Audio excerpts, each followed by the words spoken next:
नमस्कार. साहित्यप्रेमी भगिनी मंडळ पुणे या आपल्या संस्थेतर्फे मी आरती देवगावकर आपणा सर्वांचे सहर्ष स्वागत करते आहे. डॉक्टर हेवी इनामदार यांच्या स्मरणार्थ दिल्या जाणाऱ्या प्रबंध एकादशी समिती पुरस्कृत पुरस्कार सोहळ्यानिमित्त आज आपण इथे जमलो आहोत. आपल्या मंडळाच्या अध्यक्षा डॉक्टर उज्ज्वलाताई गोखले यांनी प्रास्ताविक करावे अशी मी त्यांना विनंती करते. उज्ज्वलाताई गोखले. नमस्कार मैत्रिणींनो, मी उज्ज्वला गोखले, साहित्यप्रेमी भगिनी मंडळाची अध्यक्ष या नात्याने आजच्या वक्त्या ज्येष्ठ लेखिका निलिमा भावे, आजच्या पुरस्काराच्या मानकरी डॉक्टर प्रिया निघोजकर आणि आपल्या सर्वांचं मनपूर्वक स्वागत करते. आज आपण एका विशेष पुरस्काराचं प्रदान करणार आहोत. हा पुरस्कार डॉक्टर हेवी इनामदार यांच्या स्मरणार्थ दिला जातो. हेवी इनामदार हे संत साहित्याचे गाढे अभ्यासक होते आणि SNDT महाविद्यालयाचे प्राचार्य होते.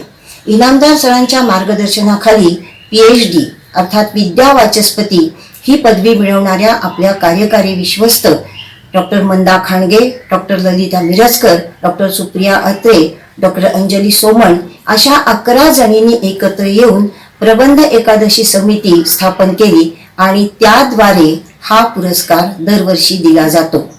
या पुरस्काराच्या रकमेत डॉक्टर मंदा खांडगे यांनी वेळोवेळी भर घातली आणि नुकतीच त्यांचे सुपुत्र संजय इनामदार यांनी भरघोस देणगी दिली.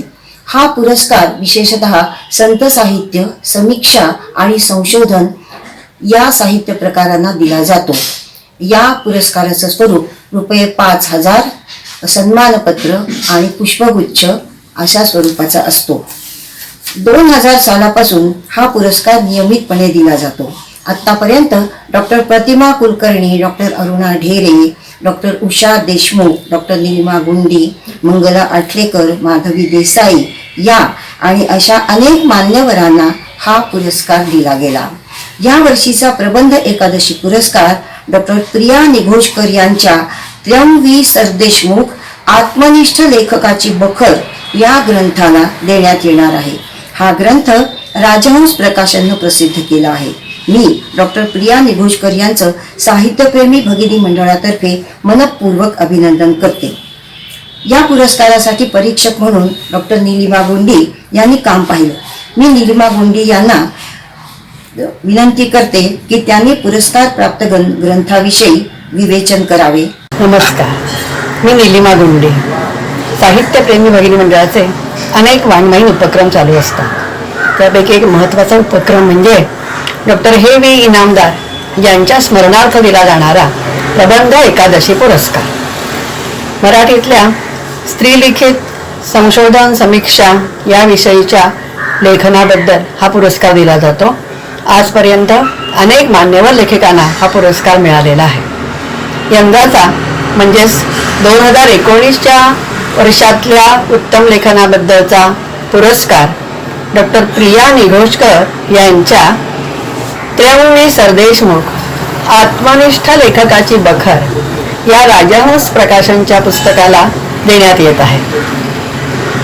हे पुस्तक म्हणजे डॉक्टर निघोजकर यांच्या प्रबंधाला मिळालेलं ग्रंथरूप आहे, हे मुद्दाम सांगावंसं वाटतंय.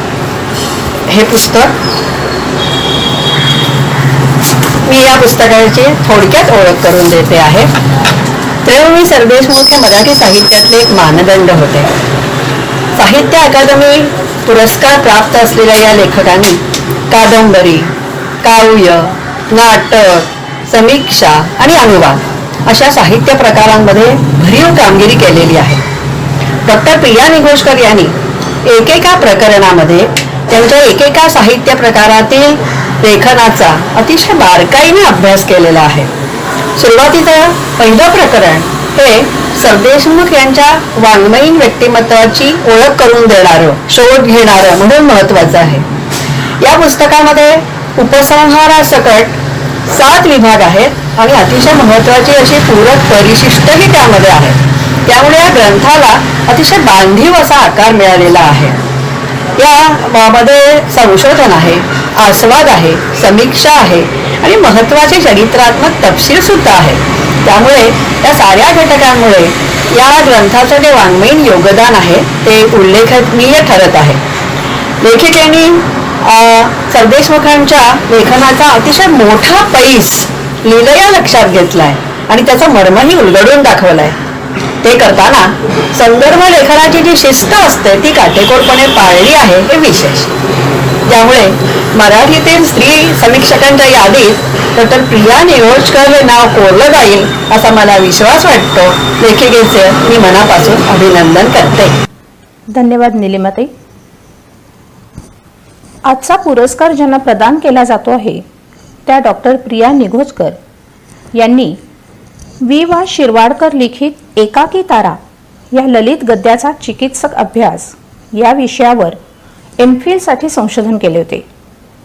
या संशोधनाला सावित्रीबाई फुले पुणे विद्यापीठाकडून ओ ही सर्वोच्च श्रेणी प्राप्त झाली आहे. प्रिया व्ही सरदेशमुख यांच्या साहित्याचा अभ्यास या विषयावरील संशोधनाने त्यांना विद्या वाचस्पती ही पदवी मिळाली.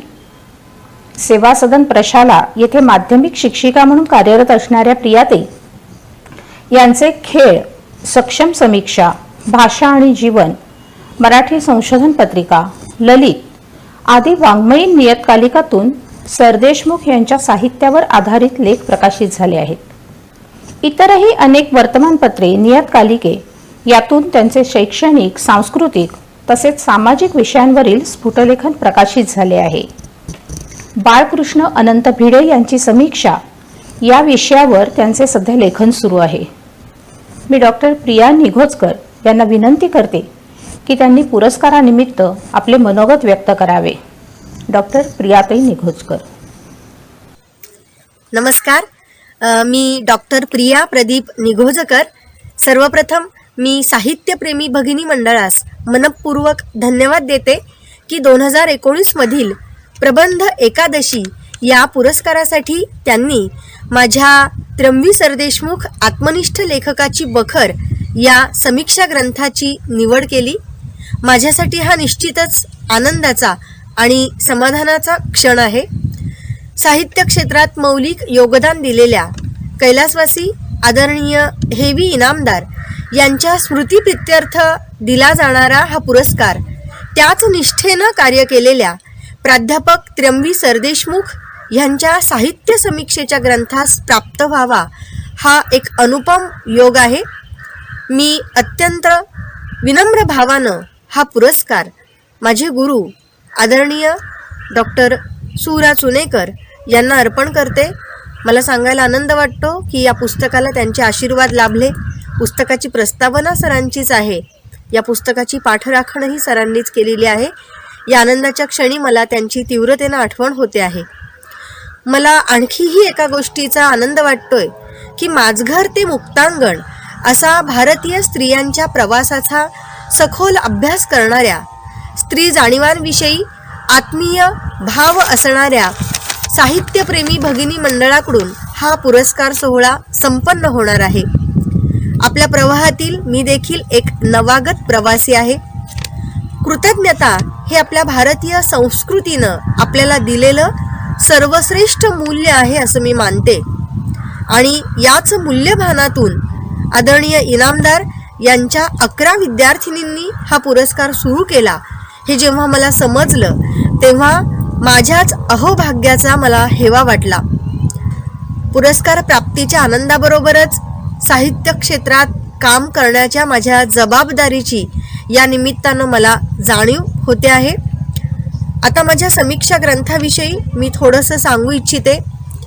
आपल्या अभिजात साहित्य कृतींनी आणि सौंदर्यलक्षी समीक्षेनं मराठी साहित्यात अद्वितीय स्थान प्राप्त केलेले साहित्य अकादमी पुरस्कार प्राप्त प्राध्यापक त्र्यंबी सरदेशमुख हे एक प्रतिभासंपन्न साहित्यिक होते. कथा, कविता, कादंबरी, नाटक, अनुवाद आणि समीक्षा अशा सर्वच ललित आणि ललितेतर साहित्यामध्ये त्यांनी खूप मोठं योगदान दिलेलं आहे. असे अनेक साहित्य प्रकार सकसपणे हाताळून त्यांनी आपली वाङ्मयीन महत्ता सिद्ध केलेली आहे. कादंबरीत्रय सरदेशमुख म्हणूनही त्यांची वाचकांना ओळख आहे. असं असलं तरी त्यांच्या साहित्याची, त्यांनी केलेल्या समीक्षेची ओळख साहित्य क्षेत्रात आजच्या अभ्यासकांना, संशोधकांना, विद्यार्थ्यांना आहे असं फारसं कुठे आढळत नाही. आणि म्हणूनच विद्यापीठीय स्तरावर हे संशोधन व्हावं असं मला प्रकर्षानं वाटलं. जेव्हा मी संशोधनाचा धांडोळा घेतला तेव्हा माझ्या असं लक्षात आलं की त्याच्यावर फारसं संशोधन झालेलं नाहीये. आणि म्हणूनच 2014 मध्ये हा विषय संशोधनासाठी निवडून पुणे विद्यापीठातून मी हे संशोधन करायचं ठरवलं. आणि 2017 मध्ये माझं हे संशोधन पूर्ण झालं. 2019 हे सरदेशमुखांचं जन्मशताब्दी वर्ष होतं. तेव्हा मला असं वाटलं की आपलं हे संशोधन जर ग्रंथरूपानं सिद्ध झालं तर नक्कीच ते चिरस्थायी ठरेल आणि अभ्यासकांना एक दिशादर्शक होईल. आणि म्हणूनच राजहंस प्रकाशनाकडून हे पुस्तक 2019 मध्ये प्रकाशित झालं. याही गोष्टीचा मला अतिशय आनंद वाटतो आहे. त्र्यंबी सरदेशमुखांचं लेखकपण हे त्यांच्या माणूसपणामध्ये दडलेलं आहे. मानवी जीवनातील अत्यंत मूलगामी गोष्टींचं चित्रण त्यांनी आपल्या ललित साहित्यामध्ये केलेलं आहे. समीक्षेची एक वेगळी वाट त्यांनी निवडलेली आहे. त्यामुळे त्यांच्या ह्या एकूणच साहित्य कृतींमधून मराठीच्या अभ्यासकांना आणि संशोधकांना एक जीवनदृष्टी मिळते. असं म्हणतात की जे जे उच्छेद्य आहे त्याचा उच्छाद झाला नाही तरी चालेल, पण जे जे आस्वाद्य आहे त्याचा आस्वाद मात्र सूक्ष्मपणे घेतला पाहिजे. निकुंबांनी हे जे सांगितलेलं आहे, मला वाटतं हीच एक समीक्षा दृष्टी सरदेशमुखांनी ठेवली आणि प्रत्येक साहित्य आस्वादलं. समीक्षक सरदेशमुख आणि ललित लेखक सरदेशमुख ह्या दोन परस्पर पूरक अशा प्रतिमा आहेत, ज्याचं सुरेख चित्रण या समीक्षा ग्रंथामध्ये वाचकांना पाहायला मिळेल. तेव्हा माझी सर्वांना हीच नम्र विनंती राहील की आपण जरूर ह्या समीक्षा ग्रंथाचा आस्वाद घ्यावा, जेणेकरून त्र्यंबी सरदेशमुख या प्रतिभावंत साहित्यिकाची, समीक्षकाची ओळख आपल्याला होईल. धन्यवाद. धन्यवाद प्रियाताई. आपल्या आजच्या वक्त्या माननीय निलिमाताई भावे हे साहित्य क्षेत्रातील सुपरिचित असं व्यक्तित्व. कथासंग्रह, ललित लेखसंग्रह, बालवाङ्मय, सामाजिक विषय, संशोधनपर लेखन, बंगालीतून आणि इंग्रजीतून केलेलं लहानांसाठी आणि मोठ्यांसाठीच्या अनुवादाचं काम, त्याचप्रमाणे संपादन, अशा विविध प्रकारात त्यांचं साहित्य विश्वातील कार्य आहे. 23 पुस्तकांचं लेखन आणि 3 पुस्तकांचं संपादन असा हा विस्तृत परिघ आहे. निलिमाताईंना मुंबई विद्यापीठाच्या इतिहास विभागातर्फे 2 वर्ष अभ्यासवृत्ती मिळाली होती. ब्रिटिश सत्तेचा मराठी साहित्यावर परिणाम या विषयाकरता त्यांना एशियाटिक सोसायटीनेही अभ्यासवृत्ती दिली होती. ललितसह अनेक नियतकालिके, वर्तमानपत्रे यातून त्यांचे विविधांगी लेखन प्रकाशित झालेले आहे. आकाशवाणी आणि दूरदर्शन या माध्यमातून सामाजिक व साहित्यिक कार्यक्रमांमध्ये सहभाग नोंदवण्याबरोबरच त्यांनी काही कार्यक्रमांचे संचालनही केले होते. आपली सामाजिक बांधिलकी जपणाऱ्या निलिमाताईंनी स्वयंसेवी संस्थांच्या अनेक उपक्रमांमध्ये सहभाग नोंदवतानाच अंध विद्यार्थ्यांसाठी काही पाठ्यपुस्तकांचे ध्वनिमुद्रणही केले आहे. मुंबई विद्यापीठाच्या समाजशास्त्र विभागाच्या प्रकल्पात संशोधन अधिकारी म्हणूनही त्यांनी काम पाहिले होते. त्यांच्या या बहुआयामी कार्याला अनेकविध पुरस्कारांनी गौरवले गेले आहे. 4 वेळा महाराष्ट्र राज्य शासनाचे पुरस्कार यासह कोकण मराठी साहित्य परिषद, बालकुमार साहित्य संमेलन, आपटे वाचन मंदिर, मुंबई मराठी साहित्य संघ अशांसारखे अनेक पुरस्कार त्यांना आजवर मिळालेले आहेत. साहित्यप्रेमी भगिनी मंडळानेही त्यांच्या बगीची गोष्ट या पुस्तकाला पुरस्काराने सन्मानित केले आहे. निलिमाताईंनी आपल्या मातोश्रींच्या स्मरणार्थ साहित्यप्रेमी भगिनी मंडळाकडून एक पुरस्कारही ठेवलेला आहे. राज्य सत्तेच्या फटींमधून पेशवेकालीन स्त्रिया या विषयावरील आपले विचार व्यक्त करण्यासाठी मी माननीय निलिमाताईंना आमंत्रित करते. त्यांनी आपले विचार व्यक्त करावेत. नमस्कार. साहित्यप्रेमी भगिनी मंडळाच्या सर्व सभासद भगिनींना माझा सप्रेम नमस्कार. आजच्या आपल्या या कार्यक्रमात मला सहभागी करून घेतल्याबद्दल आपल्या मंडळाच्या कार्यकारी समितीची मी मनापासून आभारी आहे. यंदाचा हा प्रबंध एकादशी पुरस्कार डॉक्टर प्रिया निगोजकर यांना त्यांच्या त्र्यंवी सरदेशमुख आत्मनिष्ठ लेखकाची बखर या राजहंस प्रकाशन यांनी प्रसिद्ध केलेल्या पुस्तकाला जाहीर झाला आहे. डॉक्टर प्रिया निगोजकर यांचं मी अभिनंदन करते. डॉक्टर हेमंत इनामदार आणि त्यांच्या पत्नी डॉक्टर अलकाताई यांच्याशी माझा थोडासा परिचय होता. डॉक्टर अलकाताईंनी त्यांची PhD माझे वडील राभी जोशी यांच्या साहित्यावर केली होती. त्या अभ्यासातून एक पुस्तकही प्रसिद्ध झालं होतं. त्या संदर्भात हा परिचय झाला होता. या जुन्या संबंधांना आजच्या या कार्यक्रमामुळे पुन्हा उजाळा मिळाला याचा आनंद वाटला. त्या उभयतांना आजच्या या व्याख्यानाच्या रूपाने मलाही आदरांजली वाहता येत आहे. हा एक चांगला योग जुळून आला आहे. विषयाला सुरुवात करण्याआधी संशोधनाच्या क्षेत्रातल्या माझ्या अनुभवाबद्दल आणि त्यानंतर या विशिष्ट संशोधनाच्या कामाबद्दल थोडंसं सांगणं आवश्यक आहे. मुंबई विद्यापीठातून माझं शिक्षण झालं ते समाजशास्त्रामध्ये.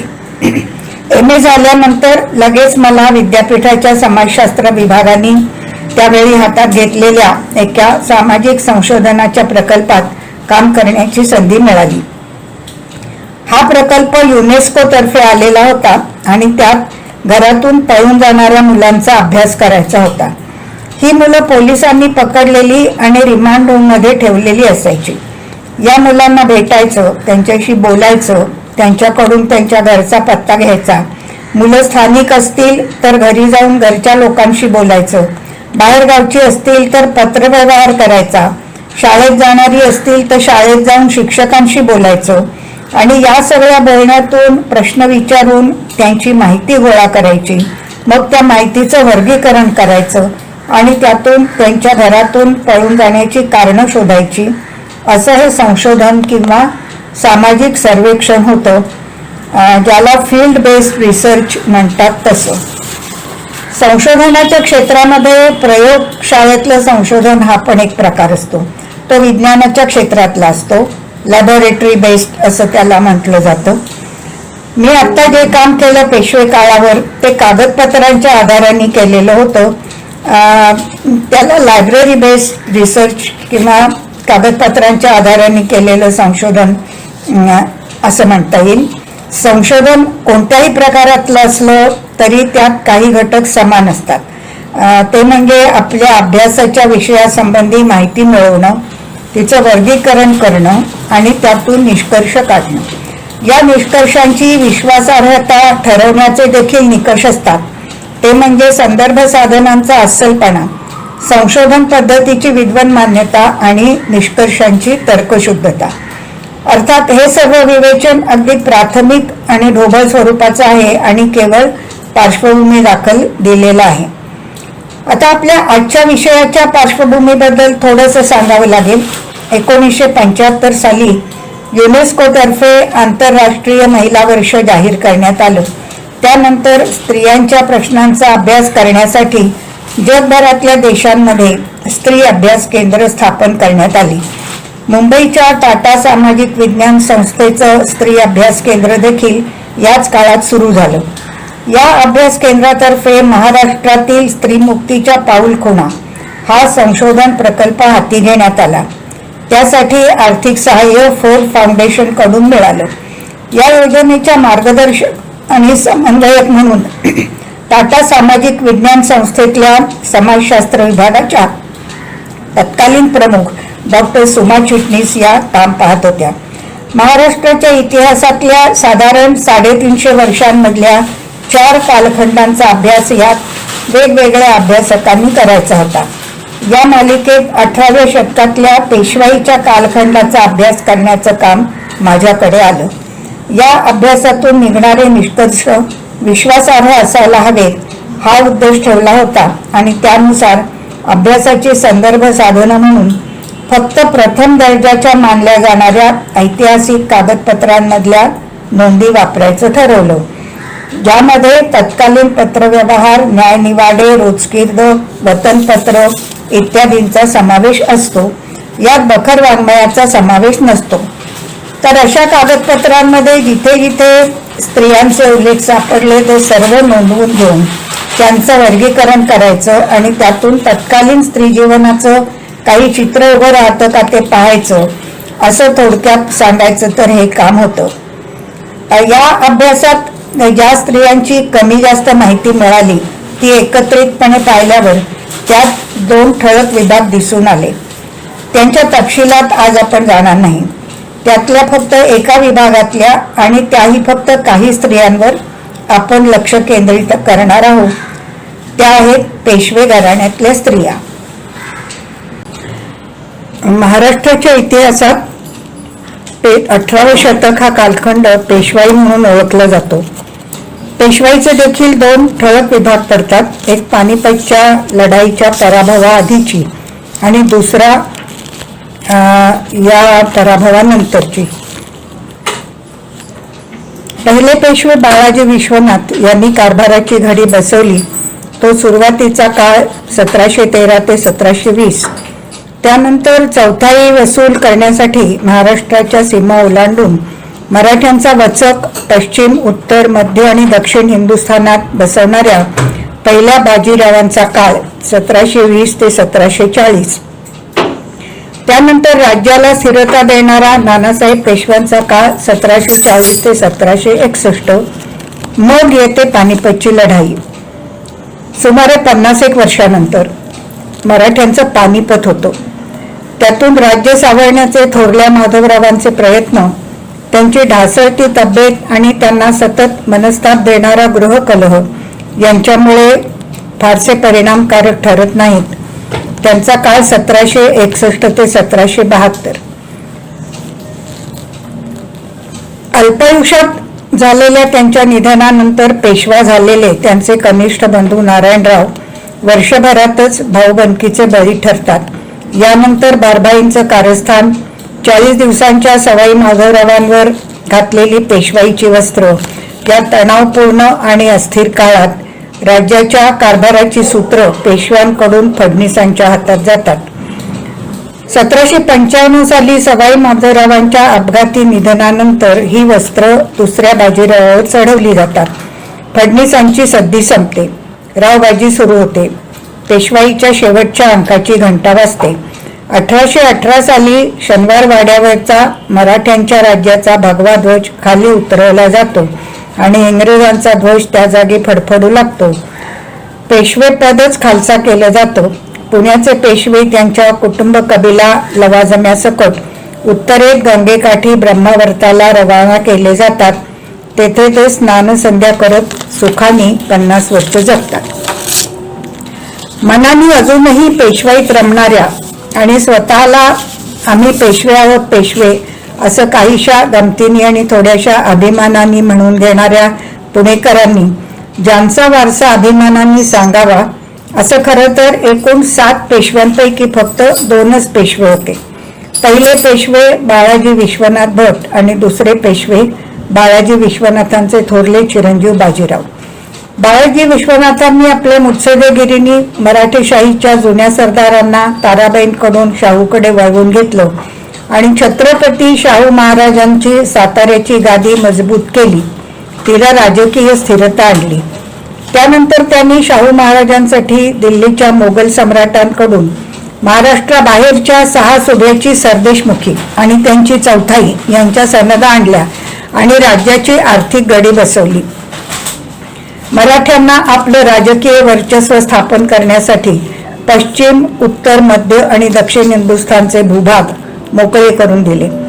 बाळाजी विश्वनाथांच्या नंतर पेशवा झालेले त्यांचे चिरंजीव थोरले बाजीराव यांनी आपलं धाडस, शौर्य आणि रणकौशल्य यांच्या बळावर या भागांवर त्यांच्या कायम संरक्षणासाठी नव्या सरदारक्या देऊन आपले सरदार नेमले.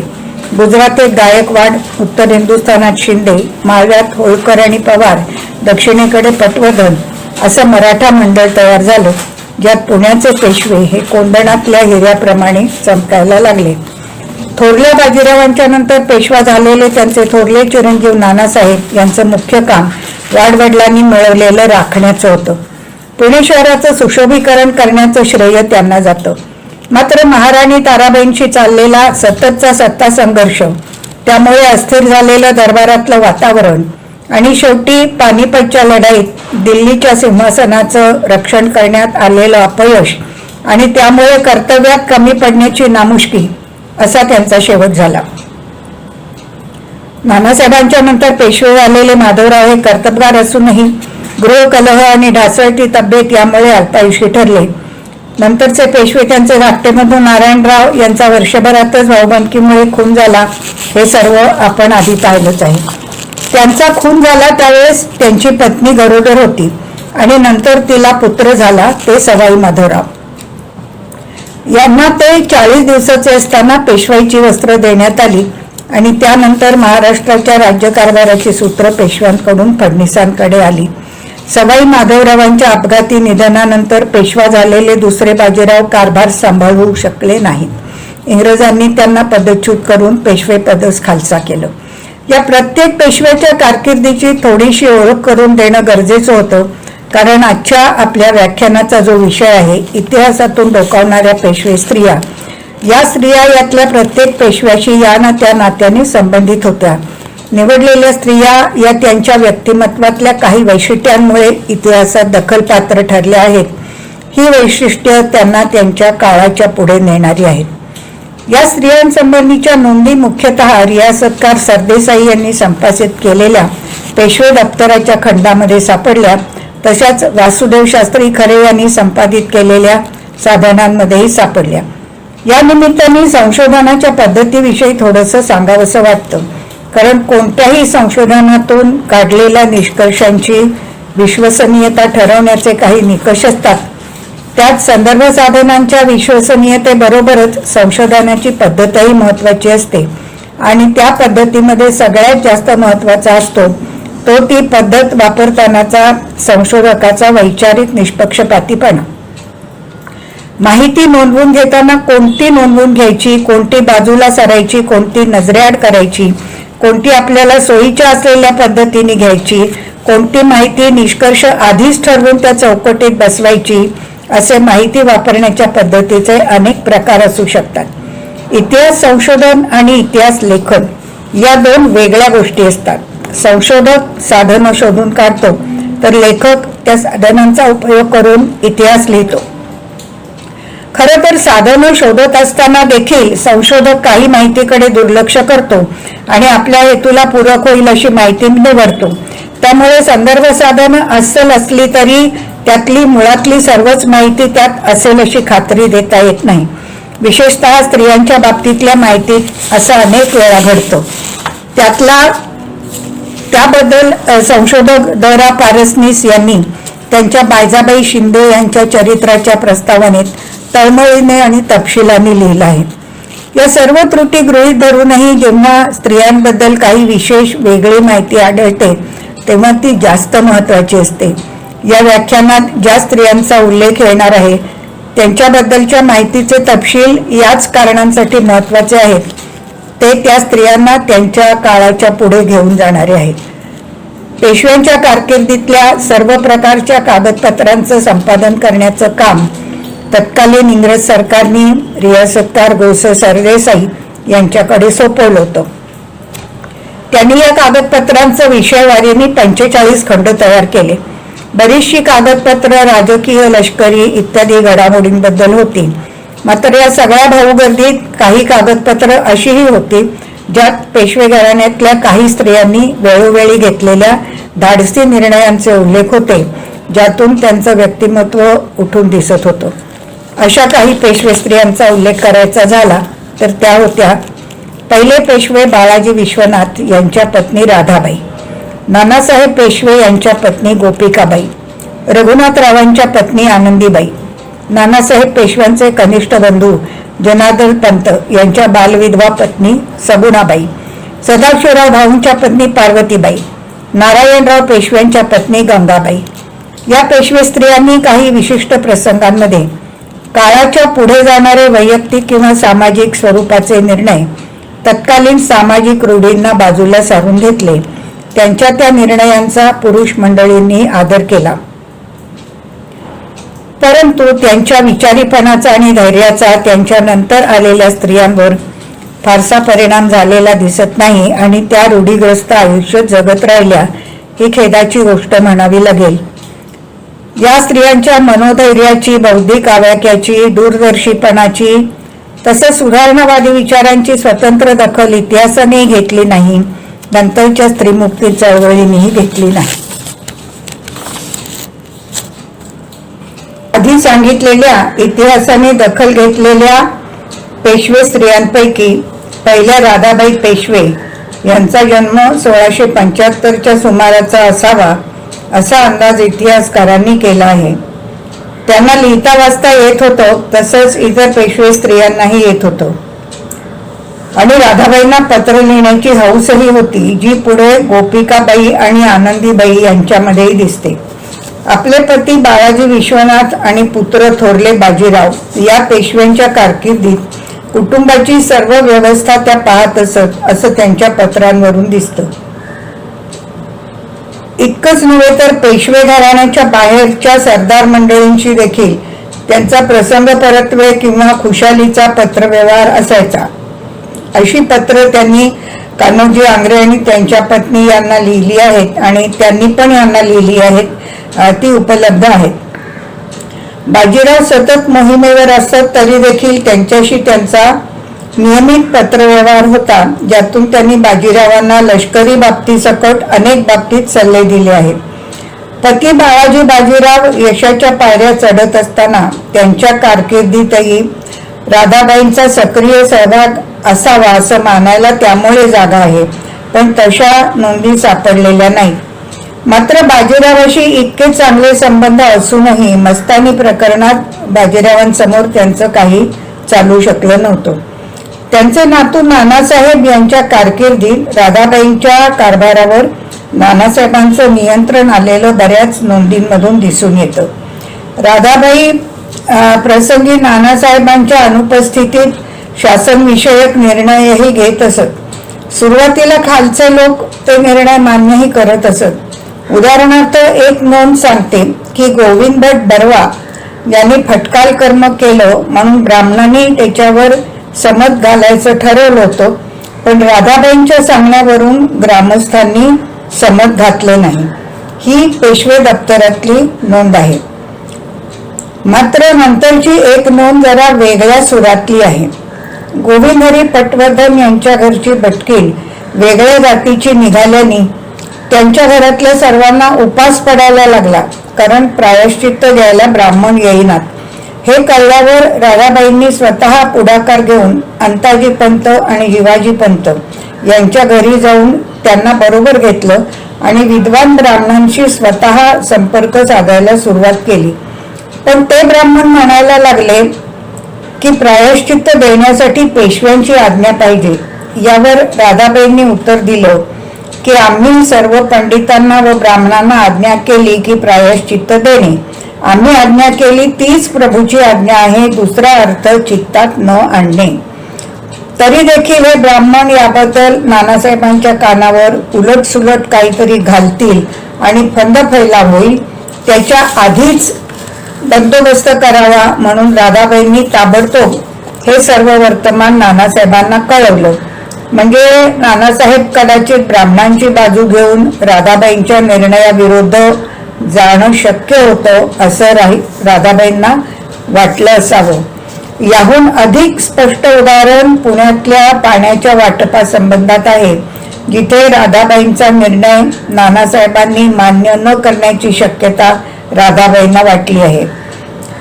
बागेला पाणी न देता लोकांना पाणी द्यावं हा आपला निर्णय चुकीचा आहे असं वाटत असलं तर नानासाहेबांनी कुणातरी शहाण्या माणसाला पुण्याला पाहायला पाठवावं, नपेक्षा आपणच साताऱ्याला येऊन समक्ष सर्व खुलासा करतो असं त्या लिहितात. पती आणि पुत्र यांच्या तुलनेत नातवानी राधाबाईंना आपल्या जास्त धाकात ठेवलं होतं असं यावरून दिसतं. नानासाहेब केवळ प्रशासकीय नव्हे तर घरगुती सण सोहळे समारंभांच्या बाबतीतही बारकाईने लक्ष घालत असत आणि त्याचा राधाबाईंना जाच वाटत असेल असं काही काही पत्रांमधून दिसतं. तरी पण संधी मिळेल तिथे आपलं चालवणं त्या सोडत नसत असंही दिसतं. शाहूची थोरली राणी सकवारबाई हिच्याजवळ राधाबाईंची वट होती. आणि शाहूकडून आपलं काम करून घेण्यासाठी राणीला आपल्या नावे पत्र लिहावं आणि तारीख 4 दिवस आधीची घालावी असं त्यांनी नानासाहेबांना लिहिलं आहे. हे थोडंसं आगाऊपणाचं वागणं देखील करायला त्यांची हरकत नव्हती. एकूण राधाबाईंच्या अंगी असलेले समयसूचकता, मनोधैर्य, आत्मविश्वास, स्वतःच्या निर्णयांबद्दलच्या न्याय्यतेबद्दलचा विश्वास आणि त्यासाठी समाजात महत्त्वाच्या लोकांना देखील दुखावण्याची तयारी, असे गुण चांगल्या शासकाला जे आवश्यक असतात असे होते. मात्र नानासाहेब पेशवे झाल्यावर त्यांनी घरातले कौटुंबिक अधिकारही स्वतःच्या हातात घेतले आणि राधाबाईंचं कर्तृत्व मागे पडलं. त्यांच्या निधनानंतर नानासाहेबांची पत्नी गोपिकाबाई या खरं तर घरातली कर्ती स्त्री व्हायच्या, पण नानासाहेबांनी सगळ्या गोष्टी स्वतःच्या हातात ठेवल्यामुळे गोपिकाबाईंच्या कर्तृत्वाला फारसा वाव मिळू शकला नाही. मात्र त्यांच्या स्वभाव वैशिष्ट्यांचे चटके घरातल्या आणि बाहेरच्या लोकांना बसत असत अशा नोंदी आहेत. आनंदीबाई लिहितात, थोरल्या बाई अंतर्यामी कठीण आहेत. माधवरावांना घर फोडण्याच्या गोष्टी सांगतात. सराफी बुद्धी आहे. रघुनाथराव लिहितात, वडिलास मनसुबाही कळतो, वरकड बायकांप्रमाणे नव्हत.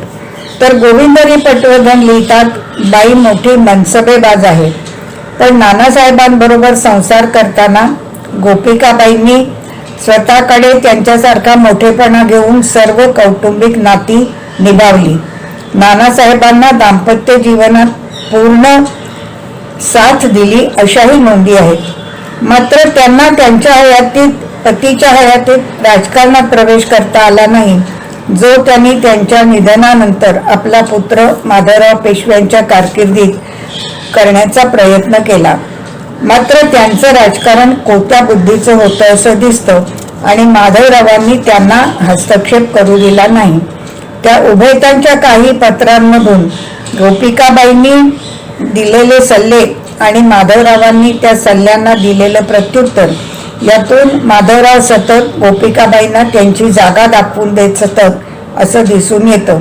शेवटी एका खटक्यानंतर गोपिकाबाईंनी रागारागाने माधवरावांशी अबोला धरला आणि त्या पुन्हा सोडून गेल्या. मात्र राजकारणात हस्तक्षेप करण्यात आपली चूक झाली, शिवाय आपण दिलेले सल्लेही चुकीचे होते असं त्यांना कधी वाटलं नाही. त्यांचा अहंभाव कायम जागृत असे.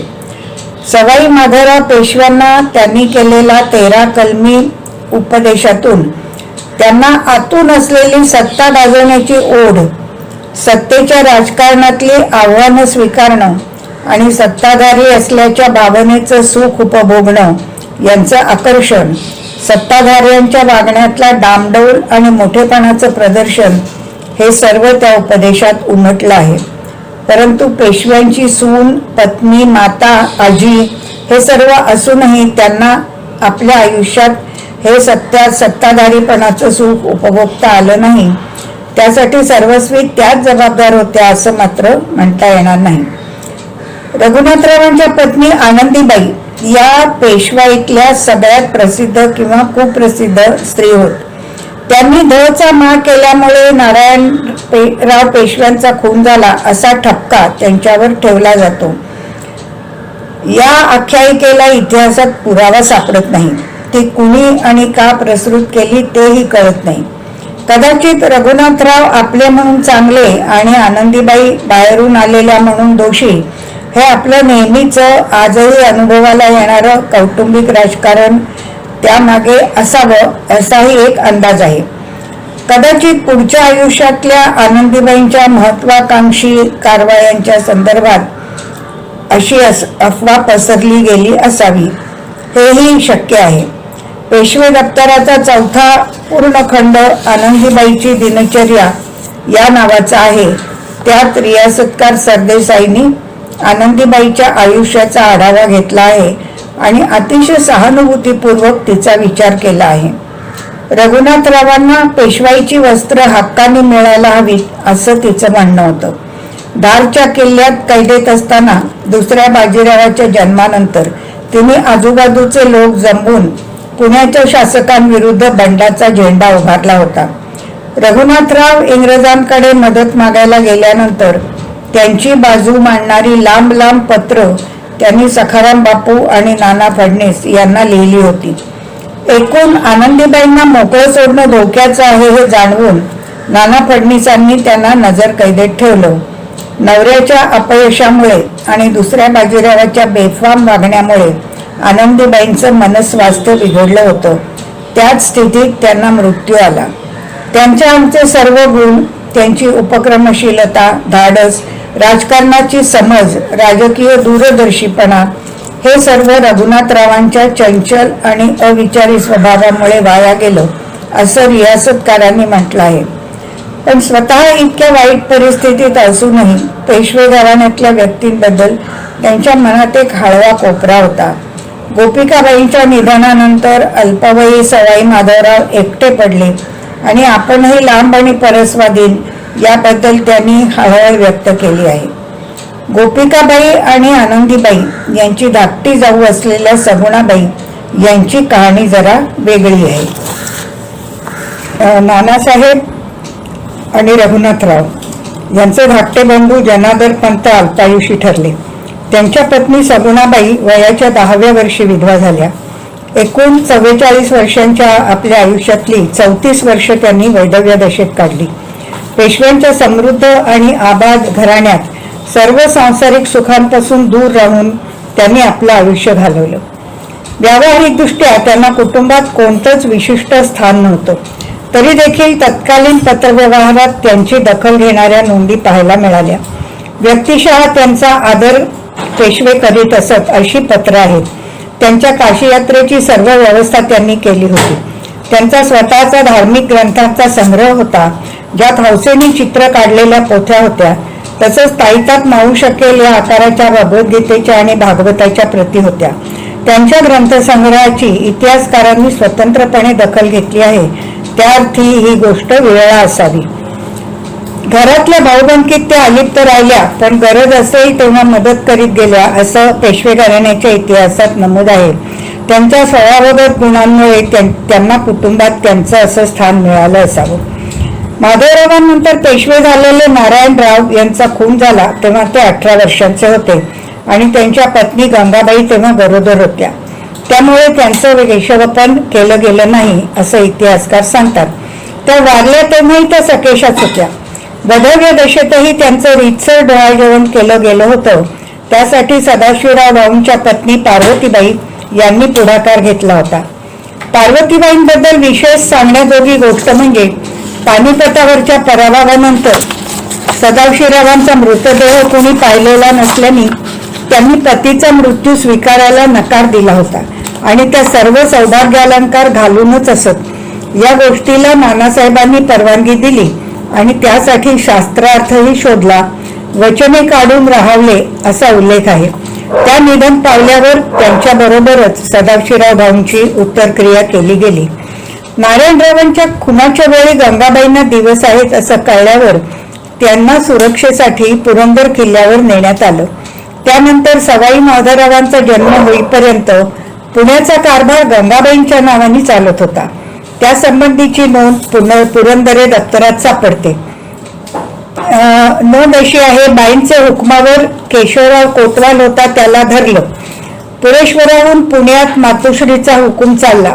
माघ शुद्ध पंचमी पासून अधिक वैशाख शके 1696 वद्य चतुर्थीपर्यंत म्हणजे सवाई माधवराव 12 दिवसांचे होईपर्यंत गंगाबाईच्या नावाने पुण्याचा कारभार चालला. राज्याचे कारभारी गुप्त खलबत करत असत तेव्हा गंगाबाई हजर असत आणि प्रत्येक महत्वाच्या कामी कारभारी त्यांची अनुमती घेत असत असं वासुदेव शास्त्री खरे यांनी लिहिलेल्या नाना फडणीसांच्या चरित्रात नमूद आहे. गंगाबाई वारल्या तेव्हा त्यांचं वय जेमतेम 19 वर्षांचं होतं. त्यांच्या मृत्यूची बातमी देणारं पत्र हरिपंत फडक्यांनी नाना फडणीसांना लिहिलं. त्यात त्यांनी लिहिलंय की मृत्यूसमयी त्यांनी माधवरावांचा हात सखाराम बापूंच्या हाती दिला आणि ते व नाना यांनी माधवरावांचं आणि दौलतीचं रक्षण करावं असं सांगितलं. एवढंच नव्हे तर रामचंद्र नाईक आणि शिवाजीपंत सोडावे, आजीने जवळ असावे असंही सांगितलं. मातुश्रीबाई कैलासवासी झाली ही गोष्ट स्वामीचे जातीस फार उणी पडली, मोठे ठासन होते, असं त्यांनी पत्रात लिहिलं आहे. हे पत्र ऐतिहासिक पत्रबोध या संग्रहात आहे. गोपिकाबाई आणि आनंदीबाई यांच्याप्रमाणे गंगाबाईंच्या मनातही राजकीय महत्वाकांक्षा होती का, असा प्रश्न यातून उद्भवतो. शेवटचे पेशवे दुसरे बाजीराव यांच्या पत्नी वाराणसीबाई यांच्याबद्दल इंग्रजांनी काही निरीक्षणे नोंदवली आहेत. त्यात त्या भर बाजारातून भरधाव घोडाफेकीत जात असत असा उल्लेख आहे.